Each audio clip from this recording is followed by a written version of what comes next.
Now, in Genesis 3, when Adam and Eve failed, God came to them. The first question the omniscient one asked them is, where are you? So we ask questions to get information. And if you are all knowing, you don't need to ask to know. And they said, we heard your voice walking in the cool of the day, and we hid ourselves from you behind the trees because we are naked. And God did not ask them, which tree? Because I want to see you. The question of where are you was not just a physical question, it was a positional question. It was a positional question. You know, God came in the cool of the day to have fellowship with them. And there was a position in the realm of the spirit they were supposed to be, to have koinonia with God, communion with God. And God came to that position. They were not there. So it was not a question derived from ignorance. It was a question to tell them where they were, not to tell God where they were. Whenever God asks you questions, God does not ask you questions because he wants to know. God will always ask you questions because he wants you to know. Ezekiel, shall these dry bones live again? Prophet Ezekiel said, thou knowest. He said, right now prophesy to the dry bones.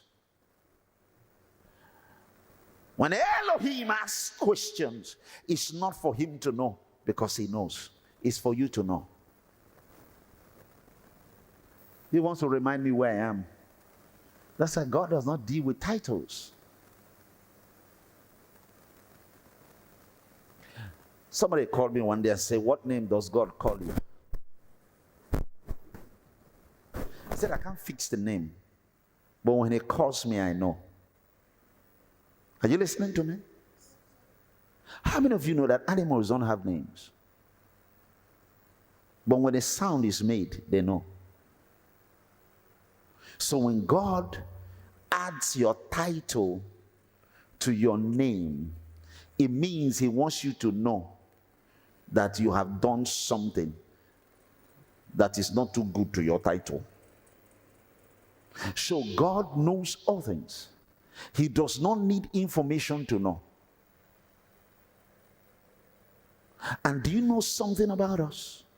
We know in part by the gift of the word of wisdom. So if God knows all these things, why is it that he doesn't step in to heal the sick body? Why is he not delivering this family afflicted by Satan?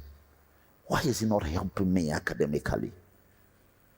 Why is he not putting some money into my account mysteriously?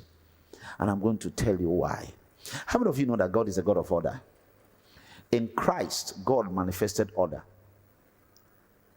Order is an accurate arrangement of things. God is a God of systems. God is a God of structure.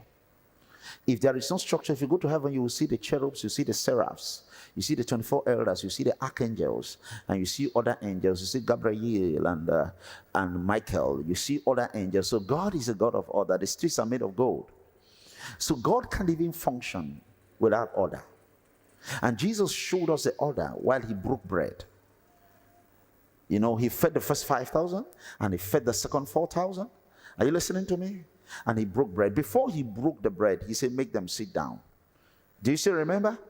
In companies of 50s and 100s. Why? Because increase cannot come until there is order. How many of you know that? God is a respecter of hierarchy. That is why if you are in an office, don't fight authority. Appeal to authority. If you're in an office, don't join the opposition party. Appeal to authority, because every structure and authority was set by God. God is a God of structure. Heaven is a place of order. Jesus said, let them sit down in ranks of 50, and he held the bread until order came back. There was no increase. See, if you don't organize your life, there will be no increase. When you come to a company, who is the leader? Who is the MD? Who is the manager? Who is the production manager? I work in the production department. Who? Okay, what are the rules here? You keep the rules. The moment you keep the rules, you will never go down. God is not lawless. So in other words, this is God, I'm God. If I delegate you, I don't take it. So in Genesis, I'm going to answer this question and I close, because this is by the word of introduction. Genesis chapter 1, from verse 24. I'm going to show you why God, with all this power, why God cannot just move in and begin to do things. He can't even do it, because if he does it, he ceases to be God. Yes, I know he has sovereignty. Sovereignty is the capacity to do what you want to do when you want to do it. It doesn't matter the law. Like our president can give anybody amnesty, and that's the reason why you should be very careful who you vote. Don't vote according to tribe. Don't vote according to religion. You must be careful who you vote. You vote in a criminal, he's going to give amnesty to criminals. You know, President Tinubu can go to the prison and look at a murderer and tell the murderer, the state forgives you. That's the power vested on the president. And most of us who went to university, we don't even know the power vested on the president. That's called sovereignty. God also has sovereignty, but God does not abuse sovereignty. So God can do things. God is a God of principles, a God of laws, and a God of order. Why would he have such power with control? God has such amazing power, but he uses principles to put himself within boundary. Because power without control is dangerous.